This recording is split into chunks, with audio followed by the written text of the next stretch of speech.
नमस्कार मेरे प्यारे साथियों, आप लोगों का जीएस श्रृंखला में हार्दिक स्वागत है। और आप लोग हमारे YouTube channel Sukhdev academy centre पर जीएस की डेली क्लासेस प्राप्त करेंगे।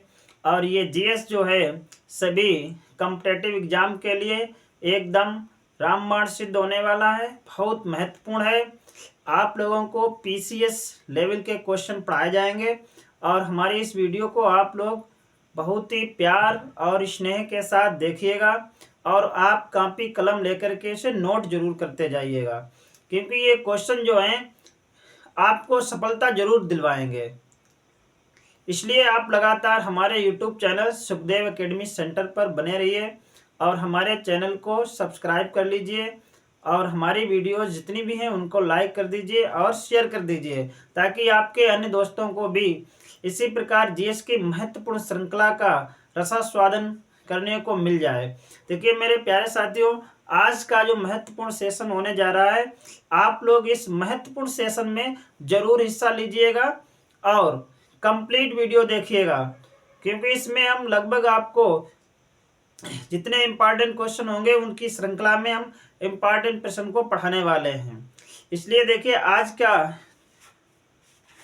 का हमारा जो पहला क्वेश्चन है, भारत में छठी आर्थिक जनगणना किस वर्ष हुई थी। प्रश्न हमारा पहला है, भारत में छठी आर्थिक गणना कब हुई थी। आर्थिक जनगणना कब हुई थी।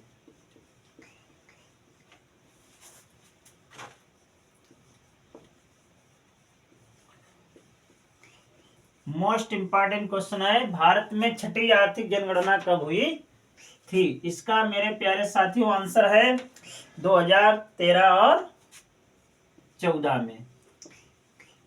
2013 और 14 में आप लोग नोट करते जाइएगा। अगला क्वेश्चन आता है, किस देश की संसद विश्व की पहली किस देश की संसद किस देश की संसद विश्व की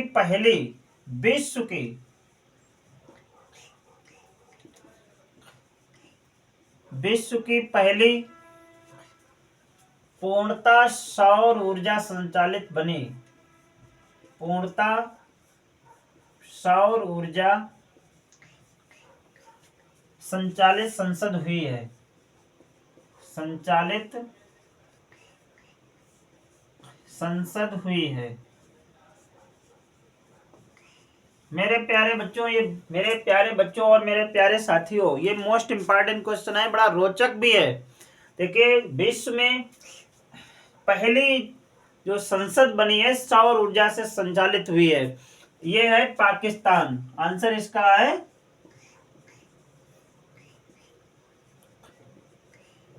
पाकिस्तान की संसद जो है पहली ऐसी संसद है जो विश्व में सौर ऊर्जा संचालित संसद बनी हुई है, पाकिस्तान की।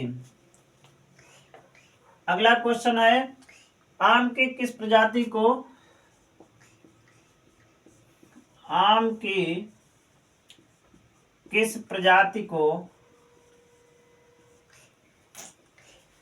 भारत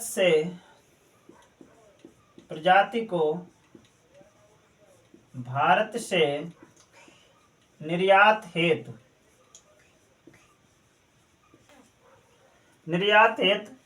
सर्वाधिक प्राथमिकता दी जाती है। सर्वाधिक प्राथमिकता दी जाती है। देखिए, ये भी इंपॉर्टेंट है क्वेश्चन। आम की किस प्रजाति को भारत से निर्यात हेतु सर्वाधिक प्राथमिकता दी जाती है। हमारे भारत देश का कौन सी किस्म का आम है जो विदेशों के लिए सबसे ज्यादा भेजा जाता है। देखिए, इसका सही आंसर है अल्फांसो। अल्फांसो।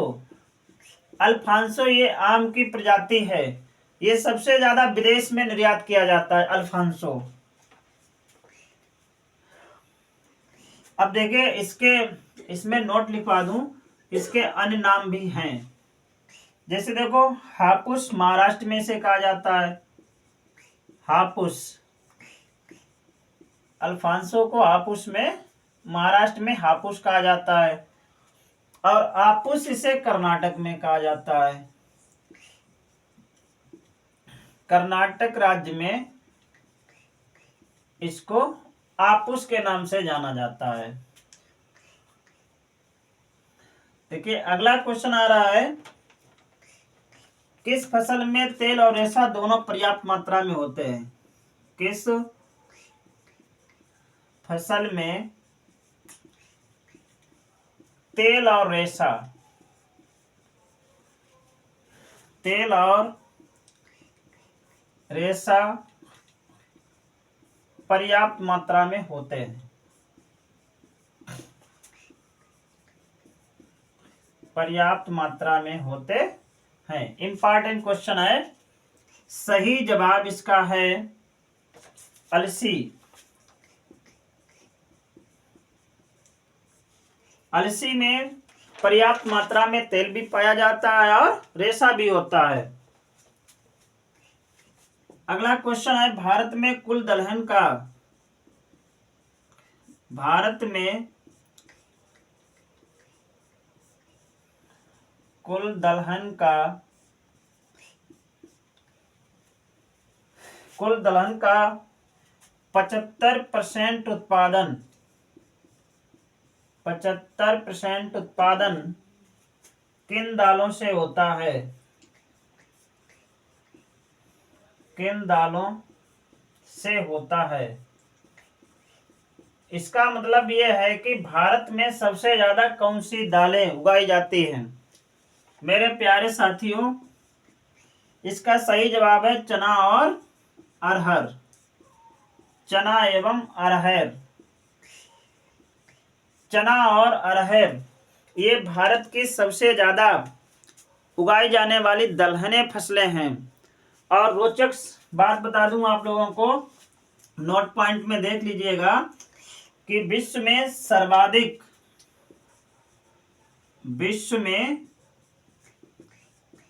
सर्वाधिक दलहन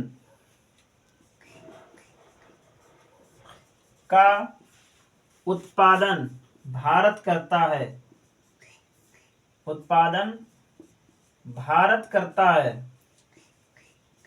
और मेरे प्यारे साथियों, दलहन का उपभोग भी भारत करता है। दुनिया में सबसे ज्यादा दलहन का उपभोग कौन करता है? भारत।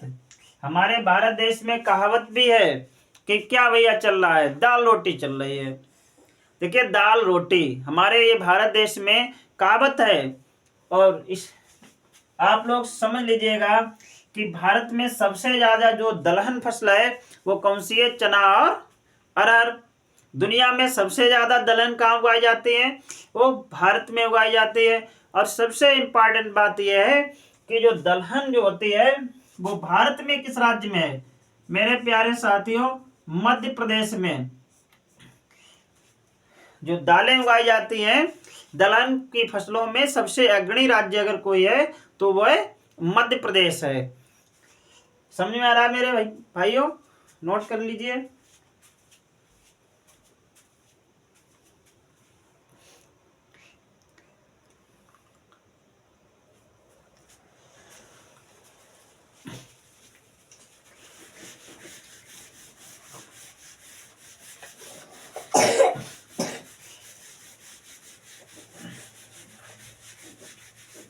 इसी प्रकार आप लोग बढ़िया बढ़िया क्वेश्चन प्राप्त करेंगे। एलटी और GIC, home guard, police, TET, CTET, super TET, इन सभी परीक्षाओं के लिए ये क्वेश्चन जो हैं बहुत ही इंपॉर्टेंट होने वाले हैं। देखिए अगला क्वेश्चन आता है, ब्रह्मोस मिसाइल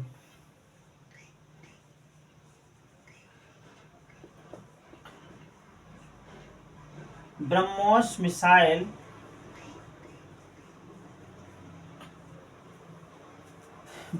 मिसाइल को संयुक्त रूप से विकसित किया। मिसाइल को संयुक्त रूप से विकसित किया। देखिए इसका सही जवाब है भारत और रूस ने मिलकर के ब्रह्मोस मिसाइल बनाई है। इसका सही जवाब क्या है? भारत एवं रूस। भारत और रूस।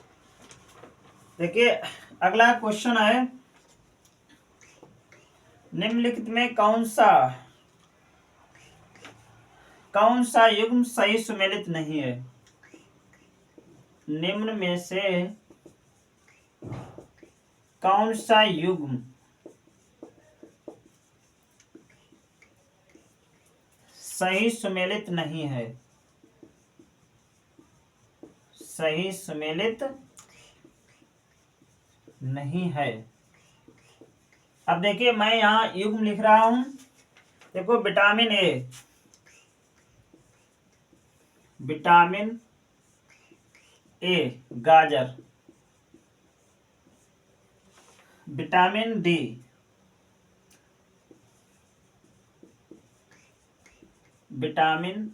डी कार्ड एककृत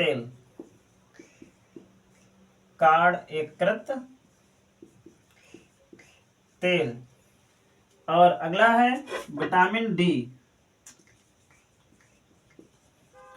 विटामिन ई है, डी नहीं, विटामिन ई ताड़ का तेल।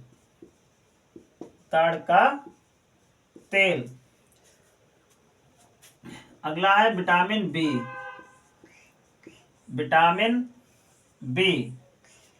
धान की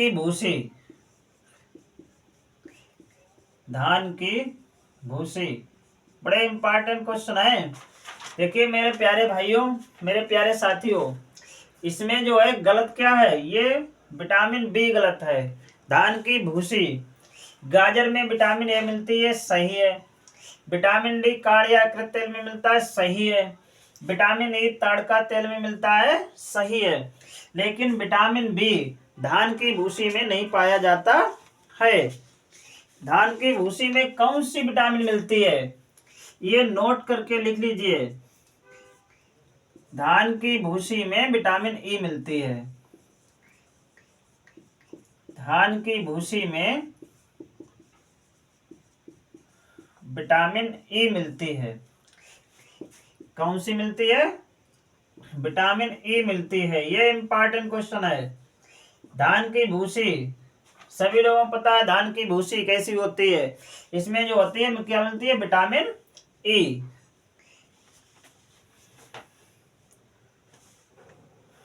अगला क्वेश्चन है, कीटभक्षी पौधे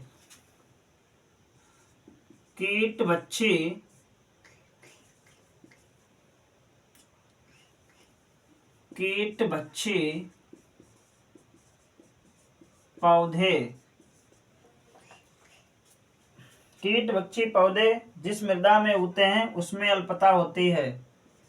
पौधे जिस मृदा में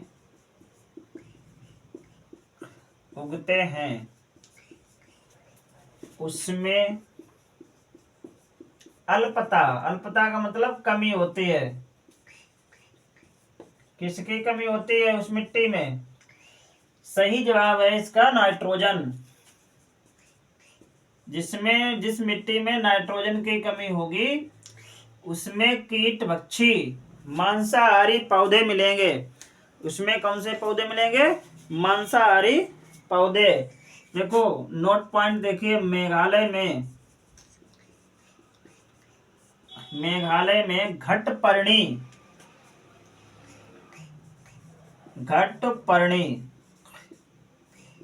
पौधा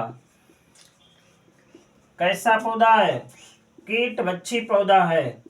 कीटभक्षी पौधा ये कीड़ों को खाता है। ये मांसाहारी पौधा है। ये शाकाहारी पौधा नहीं है।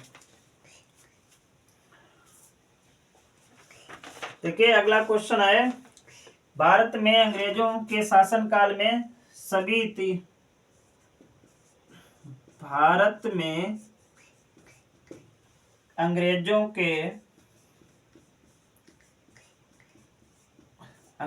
के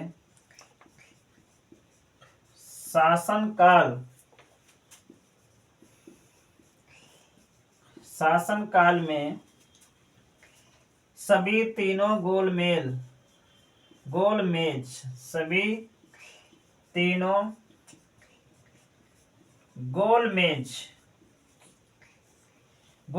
सम्मेलन आयोजित हुए। गोलमेज सम्मेलन आयोजित हुए।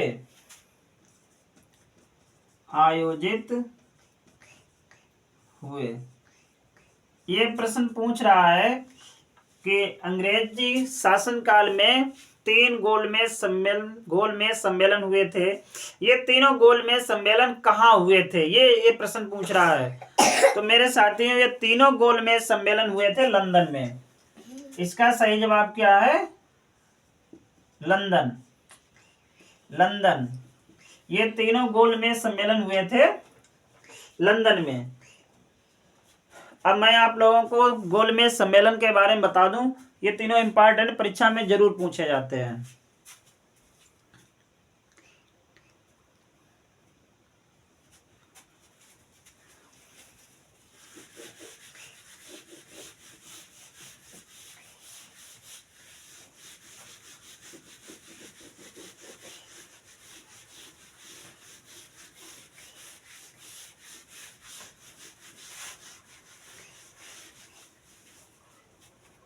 देखिए प्रथम गोलमेज सम्मेलन हुआ था, गोलमेज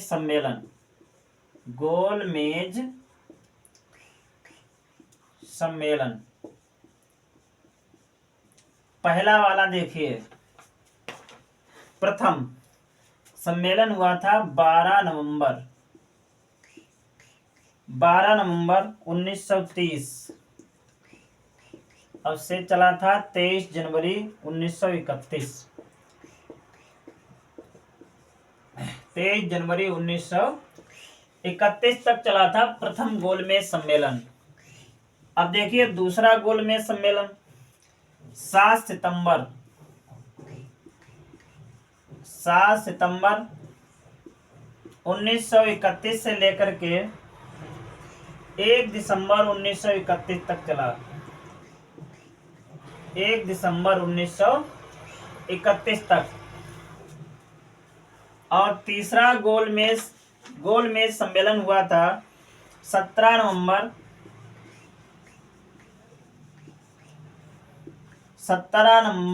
1932 से लेकर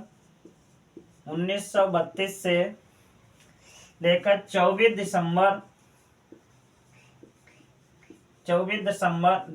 1932 तक चला था। देखिए मोस्ट इंपॉर्टेंट क्वेश्चन आए ये गोलमेज सम्मेलन आप लोग याद कर लीजिए। गोलमेज सम्मेलन से जरूर प्रश्न आता है। आपको पूछ लिया जाएगा कि किस सम्मेलन में गांधी जी ने भाग नहीं लिया था। मोस्ट इंपॉर्टेंट क्वेश्चन है। देखिए तो इसका सही जवाब है गांधी जी ने, नोट पॉइंट देखिए, गांधी जी ने द्वितीय गोलमेज सम्मेलन में भाग नहीं लिया था। गांधी जी ने द्वितीय गोलमेज सम्मेलन में भाग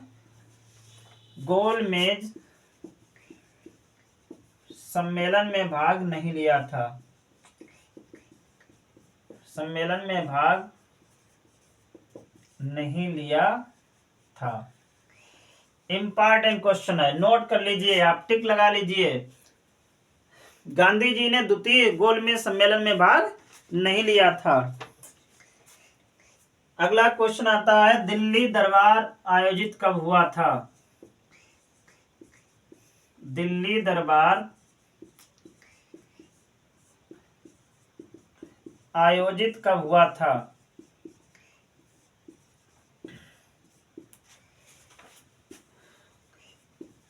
देखिए दिल्ली दरबार कब आयोजित हुआ था मेरे प्यारे साथियों। देखिए मैं आपको बता दूं, दिल्ली दरबार हमारे भारत की राजधानी 1911 से पहले कलकत्ता में थी। जब भारत में जॉर्ज पंचम आया और उसकी महारानी आई, जब जब भारत में जॉर्ज पंचम आया और उसकी महारानी आई, उसका स्वागत किया गया, उसका वेलकम किया गया। तो 1911 में ही राजधानी उठकर आ गई थी नई दिल्ली में। देखिए 1911 में दिल्ली, उत्तर सही है। 1911 में दिल्ली दरबार कब हुआ था? 1911 में। अब किसके आगमन पर? जॉर्ज पंचम और उसकी महारानी के आगमन में, और उसकी महारानी के आगमन पर हुआ था, और उसकी महारानी के आगमन। और बच्चों महारानी का नाम क्या था? मेरी, तुम्हारी नहीं, मेरी। महारानी कौन सी थी? मेरी थी, आपकी नहीं। अब देखिए सबसे महत्वपूर्ण चीज क्या है कि 1911 में, नोट पॉइंट कर लीजिए, 1911 में कलकत्ता से राजधानी भारत आए, नई दिल्ली बनाई गई। नई दिल्ली में आई। देखिए 1911 से पहले राजधानी भारत की कहां थी? कलकत्ता में थी। लेकिन जब जॉर्ज पंचम भारत में आया और उसकी पत्नी मेरी आई, तो वहां से जो सम्मेलन हुआ था, जो उसका स्वागत किया गया था, दिल्ली दरबार लगाया गया था, तो उसी वर्ष 1911 में ही कलकत्ता से राजधानी उठा करके कहाँ लाई गई? नई दिल्ली में लाई गई है। मोस्ट इंपॉर्टेंट क्वेश्चन है। अब मेरे प्यारे साथियों कुछ वन्य जीव से संबंधित प्रश्न है। देखिए मैं लिखे दे रहा हूं वन्य जीव और राज्य। वन्य जीव और राज्य। इसी प्रकार आप लगातार बने रहिए हमारे साथ और आप लोगों को बहुत अच्छे अच्छे प्रश्न मिलेंगे। देखिए बांदीपुर, ये बांदीपुर जो वन्य जीव है बांदीपुर, ये किस राज्य में है? कर्नाटक में। कर्नाटक कॉफी के लिए प्रसिद्ध है। पाखल, पाखल है तेलंगाना। तेलंगाना। पाखल वन्यजीव कहाँ है? तेलंगाना। शिकारी देवी हिमाचल प्रदेश। शिकारी देवी हिमाचल प्रदेश। हिमाचल प्रदेश, शिकारी देवी हिमाचल प्रदेश। और दच ग्राम मोस्ट इंपॉर्टेंट है ये। दच ग्राम कहाँ है? जम्मू कश्मीर। दच ग्राम कहाँ है? जम्मू कश्मीर। देखिए बांदीपुर जो है अभ्यारण्य कहाँ है? कर्नाटक में है। पाखल अभ्यारण्य कहाँ है? तेलंगाना में है। पाखल पाले, बाकपाले, बाकपाले मतलब बा माने बांदीपुर कर्नाटक में है, और पाले पाते, पाते बाक पाते पाखल कहाँ है? तेलंगाना में। और शिकारी देवी कहाँ है? हिमाचल प्रदेश में। और दचग्राम जम्मू कश्मीर में। ये मोस्ट इंपॉर्टेंट है, समझ लीजिए आप। और ये बांदीपुर, ये भी कर्नाटक वाला बहुत इंपॉर्टेंट है, नोट कर लीजिएगा।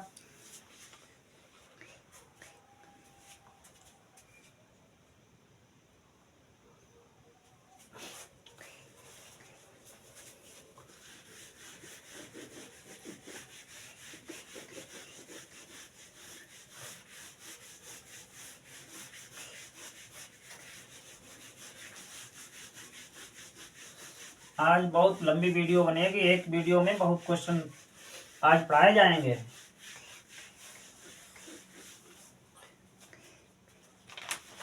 देखिए अगला क्वेश्चन है, किस केंद्र शासित प्रदेश में महिला साक्षरता सर्वाधिक है? किस केंद्र शासित प्रदेश में महिला साक्षरता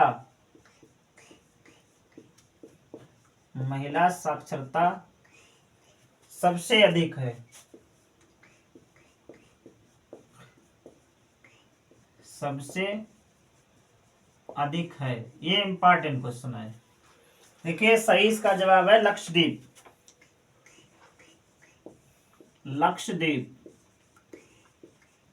लक्षद्वीप जिसमें 91.8 मेल साक्षरता दर है और 95.6 फीमेल साक्षरता दर है। आप नोट कर लीजिएगा।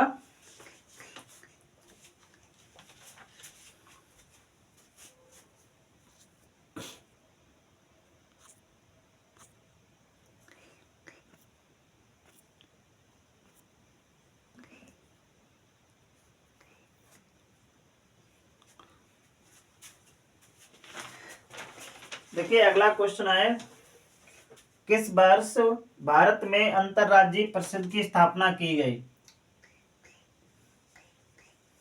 किस वर्ष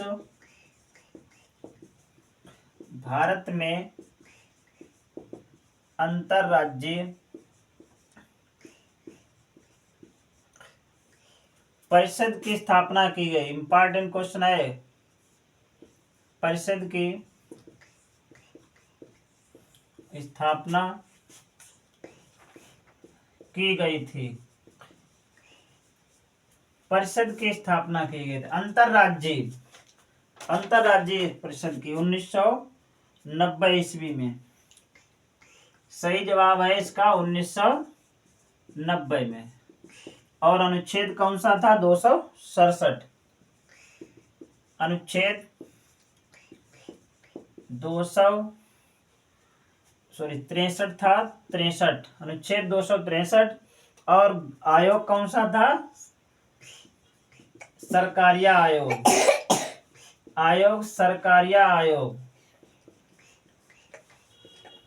सरकारिया आयोग के अंतर्गत इसका गठन किया गया था। और इस अंतरराज्यीय परिषद का अध्यक्ष कौन होता है? इंपॉर्टेंट क्वेश्चन है। प्रधानमंत्री। इसका अध्यक्ष कौन होता है? प्रधानमंत्री। अगला क्वेश्चन है मेरे प्यारे साथियों, भारतीय संविधान में मोस्ट इंपॉर्टेंट क्वेश्चन है, टिक लगा लीजिए। भारतीय संविधान के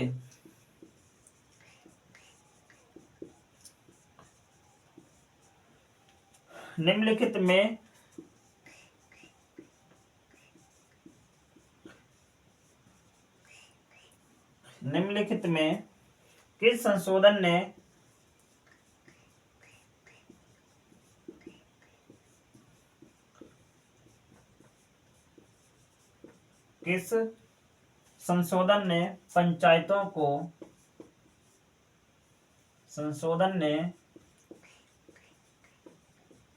पंचायतों को मोस्ट इंपॉर्टेंट क्वेश्चन, पंचायतों को संवैधानिक दर्जा प्रदान किया था? संवैधानिक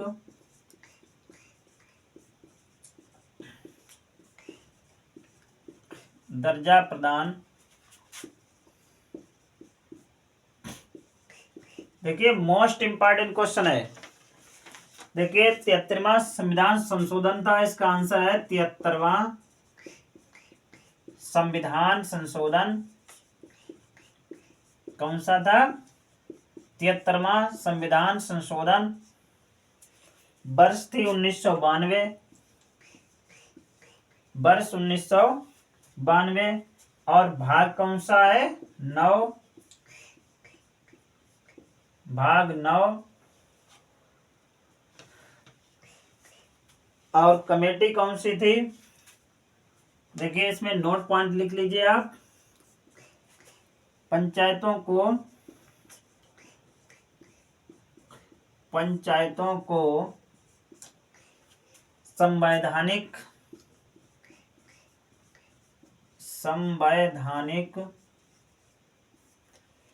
दर्जा देने की संस्तुति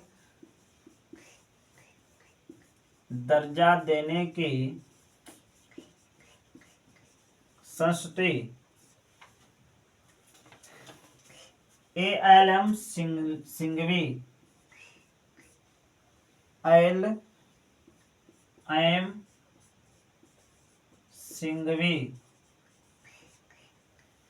सिंघवी कमेटी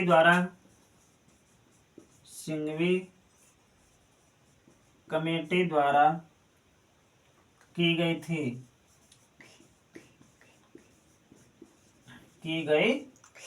मोस्ट इंपॉर्टेंट है क्वेश्चन, नोट कर लीजिए आप लोग, बहुत ही इंपॉर्टेंट क्वेश्चन है ये।